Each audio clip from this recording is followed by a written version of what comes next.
अगर आप माँ हैं तो आप जानते हैं कि अपने बच्चों की सेहत के लिए हमें क्या जरूरत है, क्या जरूरत नहीं है। जो जरूरत होता है वो तो आप काम करते नहीं है, लेकिन जो जरूरत होता है वो आप काम नहीं करते हैं, लेकिन जो जरूरत नहीं होता है वो आप काम करते हैं। यानी कि जो डॉक्टर आपको कहते हैं वो नहीं करते हैं, और जो नहीं कहते वो आप करते हैं। तो चलिए बात कर लेते उसी बारे में, हमको क्या करनी है और क्या नहीं करनी है। सबसे पहले बात कर लेते हैं, अगर आप एक माँ है तो माँ के लिए आपको क्या क्या जरूरत आवश्यक होती है। सबसे पहले बात कर लेते हैं अपने स्वास्थ्य, यानी हम स्वस्थ किस तरह रह सकते हैं। तो यानी आप स्वस्थ रहने के लिए आप हमेशा रोज साबुन से पानी या फिर स्नान करना आवश्यक होती है, क्योंकि आप कपड़े रोज बदले। यानी अगर आप स्नान प्रत्येक दिन नहीं कर रहे हैं तो आप साबुन से मुंह हाथ धोए, क्योंकि जब आप किधरों अनजान करते हैं या फिर बच्चों को गोद लेते हैं या फिर कोई आंगन घर में इधर से उधर करते हैं तो आपको ऊपर वाले स्किन पे पूरा कीटाणु फैल जाता है। यानी जहां जहां हमारा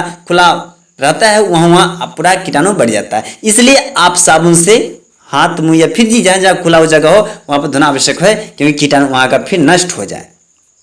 फिर अगले पॉइंट की बात कर ले, तो यानी स्नान को अच्छी तरह से आप धोए, उनके आप साफ रखें, क्योंकि आपको स्तन यानी आप बच्चे को दूध पिलाते हैं तो आप अपने स्तनों को अच्छी तरह साफ रखें, क्योंकि अगर स्तन पर कोई कीटाणु या फिर कोई कचरे लगे हैं और उस तरह से और बच्चे दूध का ग्रहण कर लेता है तो वहां पर कीटाणु उसको अंदर जाने की आवश्यक होती है, और जब उसको अंदर कीटाणु जाएगा तो वह निश्चित ही बीमार पड़ेगा। यानी उसको सबसे पहले खांसी जुकाम या फिर छिक्की का बीमारी सबसे पहले फैलेगा, क्योंकि उस पर एनर्जी के कारण वो बढ़ जाता है।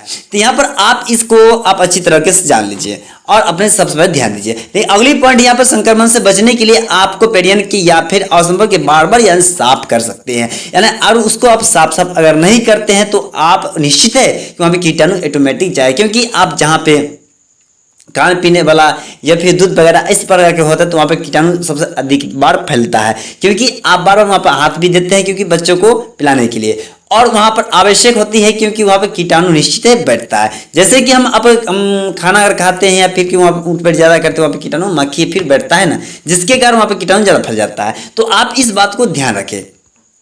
लेकिन यहाँ पर आपको सेहत यानी ये तो स्वास्थ्य के बारे में बता था, आप अपनी सेहत को किस तरह बनाए कि आपको बच्चों को हानिकारक ना पहुंचे, आप बच्चों को स्वस्थ रख सकते हैं। तब बात कर लेते हैं बच्चों को स्वस्थ रखने के लिए आपको सबसे पहले आप स्तनपान करने वाली मां को अपने समय समय पर अपने आवश्यक अनुसार आहार लेनी चाहिए, क्योंकि अगर आप यानी भोजन अध्ययन नहीं करते हैं तो उसको आप किसी भी प्रकार से आप कुछ भी कर लीजिए, कितनी दवा खा लीजिए, आप कुछ होने वाला नहीं है, क्योंकि आपको नियम को फॉलो ही करना पड़ेगा। और नियम के अनुसार जो फल फ्रूट या फिर आपको खाना वगैरह जो भी है आपको अब समय के अनुसार ही खाना पड़ता है, जो कि आप समय के पालन कीजिए तो आपका स्वास्थ्य आपको ही बिगड़ सकती है।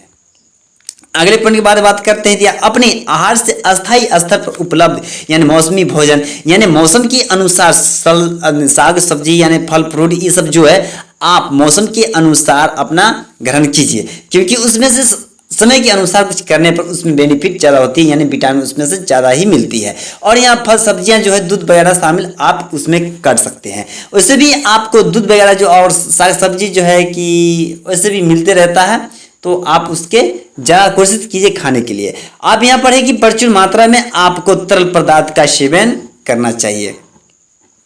यानी बात कर लेते प्रचुर मात्रा यानी जिसमें विटामिन ज़्यादा होगा उसको आप आराम से खा सकते हैं।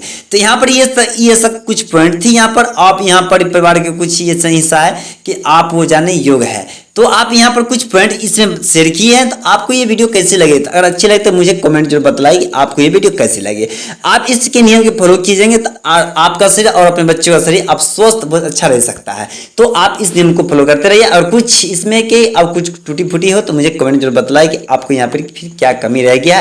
तो अगले वीडियो हम अच्छे से कोशिश करूँगा बनाने के लिए।